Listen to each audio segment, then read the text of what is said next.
Cara, e aí uma coisa que aconteceu, e foi um pouco uma virada doida que teve aqui no futebol brasileiro, porque a partir de 2019, depois do Jorge Jesus, né, a gente teve aí uma enxurrada de técnicos portugueses pra cá. Do bom e do ruim. De tudo. De todos os... E assim, até técnicos bons foram muito mal aqui, já foram bem em outros lugares, mas foram muito mal aqui no Brasil.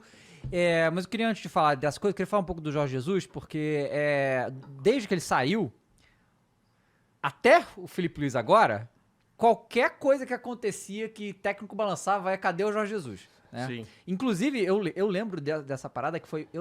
Eu acho que ele tava no Benfica na época, que era que o povo tava assim, que o Flamengo tava numa coisa de vai demitir, não vai, ou já tinha demitido, não lembro, e o Jorge Jesus tava pra ser demitido do Benfica também. Exatamente. E aí foi uma loucura todo mundo. Eu acho que... Eu fiz essa cobertura aí. Então, que foi realmente... Porque o que foi falado aqui é que esse jogo teve um recorde de audiência absurdo, porque os brasileiros estavam vendo pra ver... Porto e Benfica. Isso, rolou essa parada mesmo, essa doideira? Rolou não. Assim, ó.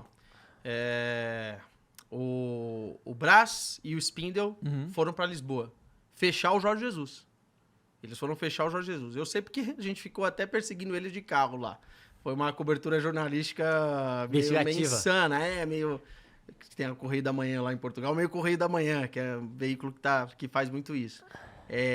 E aí, cara, assim, eles iam fechar o Jorge Jesus. E o Jorge Jesus falou, espera. Espera porque eu preciso ver o que vai acontecer aqui, cara. Eu tô às vésperas de um clássico e tal. Só que aí foi ficando longo. E eles foram continuando lá em Portugal e dando entrevistas. O Brás deu várias entrevistas lá, pegando mal. Tô aqui, vamos ver o que vai dar, vamos não sei o quê. E no Benfica foi cozinhando aquilo muito mal. E aí, cara, o Paulo Souza tava livre. E eu acho que era o Internacional, se eu não tô enganado, tá? Salve eu aqui. Que tava de olho também no Paulo Souza. O empresário meio que jogou, falou, se vocês não fecharem... O Paulo Souza era o plano B, o Jorge Jesus era o plano A. Se vocês não fecharem, a gente vai dar seguimento para outro clube. E aí, cara, nesse meio tempo, por dias, o Jorge Jesus não voltou pro Flamengo, cara. Por muito pouco, porque o Brás e o Spindle perderam a paciência com o Jorge Jesus, foram lá fechar o grande Paulo Souza, que deu certíssimo. Que foi bem, né? Saudades, Paulão. Saudades, Paulão. E aí, cara, o Jorge Jesus foi demitido dias depois.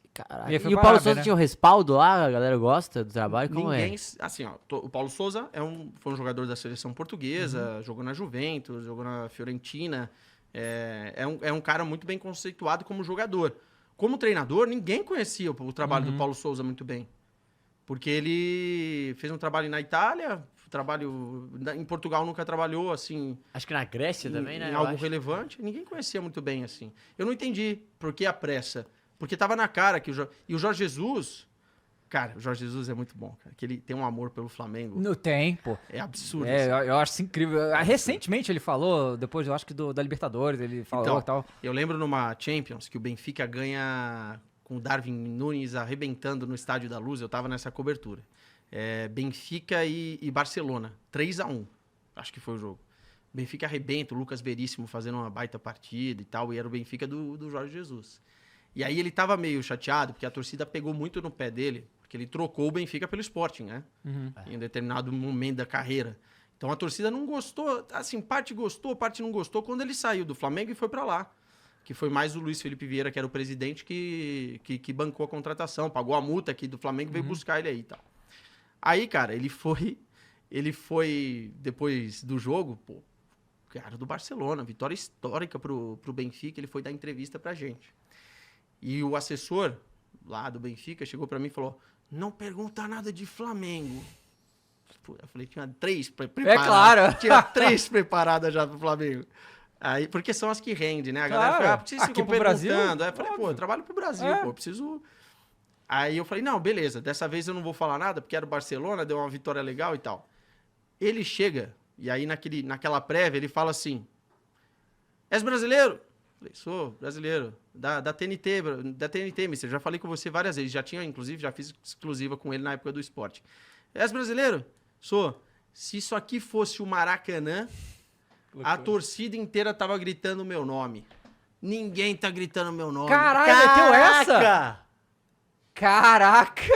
Que loucura. O assessor quase desmaiou do lado, porque não fui eu que falei. Você... Não fui eu que falei. Eu falei, um abraço pro Farinha, o assessor. Não foi eu que falei, cara. E ele já deu essa. Pô, viralizou, né? Viralizou na hora. Mas ele, toda entrevista, que ele sabia que era um veículo brasileiro, ele queria falar de Flamengo, cara. Assim, acho que uma das grandes mágoas da carreira do Jorge Jesus é não ter voltado. Assim. O grande trabalho da carreira do Jorge Jesus, junto com o Benfica, lá no início dos anos 2010, ali, que era um timaço mesmo, era o time do Aimar, era Oscar Cardoso. Loucura. Mas acho que ele nunca viveu o que ele viveu em Portugal, em nenhum momento da carreira dele, como ele viveu no Flamengo, cara. Então, mas isso é uma coisa que eu acho que é uma coisa que é diferente pro europeu também. Porque, tipo assim, eu já fui... Às vezes que eu fui na Europa foi porque meu irmão mora lá em Dinamarca. Sim. E a gente Mora mal também, hein? Não, lá é bom. Mas é muito diferente, né? Requer uma certa adaptação, porque... A sensação que eu tive lá, quando eu fui, é que todo mundo parece um pouco mais distante, sabe? É uma coisa menos... A gente aqui é meio maluquice, né? Então eu acredito que ganhar qualquer coisa com um time de massa aqui no Brasil, pra alguém que é da Europa, é uma sensação que uma coisa que é muito, muito diferente, né? Eu não vejo esse tipo de coisa lá. Óbvio que todo mundo comemora as coisas e tal, mas aqui é uma coisa... É um negócio muito absurdo. O povo, no geral, e o povo português sabe disso, assim, eles são mais low profile. Sim. Low profile. Não só o português, mas do que o brasileiro, né? O brasileiro é muito expansivo. Sim. Né? O brasileiro demonstra muitas coisas. E isso acaba sendo muito... Eu acho uma coisa muito positiva para nós. Porque nós conseguimos se virar em várias situações. E no futebol é a mesma coisa, assim. Outro dia eu vi uma discussão se a Inglaterra era o país do futebol, né? Ou se o Brasil era o país do futebol. Cara, eu, assim, acho que a Inglaterra, ou até a própria Alemanha, porque muita gente desvaloriza, mas pô, os alemães são malucos pro futebol. E eles torcem mais lá, independentemente do momento do time. Mas se a gente pegar esse calor, 5 Copas do Mundo e tudo isso, acho que o brasileiro ele tem uma conexão maior. E quando se fala de brasileiro lá fora... obviamente se fala mais de futebol do que qualquer... Nosso primeiro, segundo, terceiro esporte, né? Depois vem os outros. Se fala muito, muito mais. Mas eu tenho essa percepção também de que os treinadores que vieram aqui fizeram sucesso, pô, se apaixonaram. O Antônio Oliveira, por exemplo, que não fez tanto sucesso assim, é um cara que quer voltar a trabalhar no Corinthians. Que quer ganhar, que tem vontade de trabalhar no futebol brasileiro. Talvez o expoente máximo foi o Jorge Jesus, que durou muito pouco tempo. Sim. Então, para ele e para a torcida do Flamengo, ficou ali um gostinho de quero mais. Um gostinho de quero mais. Porque o que acontece? O Flamengo não tem, há muito tempo, continuidade de trabalho. Os técnicos vão embora na velocidade absurda. E o Jorge Jesus era um que ia ficar. Que ia terminar a temporada ficar, mas acabou não ficando, teve pandemia e tal, não sei o quê. Agora ficou o Felipe Luiz, né? Que pra mim é uma grande notícia eles terem renovado, né?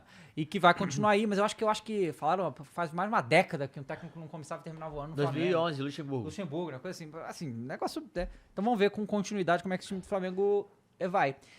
Mas aí... O Luiz Castro, por exemplo, é um cara que tava louco pra voltar pro futebol brasileiro. Ele tá lá, tá no Grêmio, né? Então. Agora voltou. O Arthur Jorge foi agora no Catar.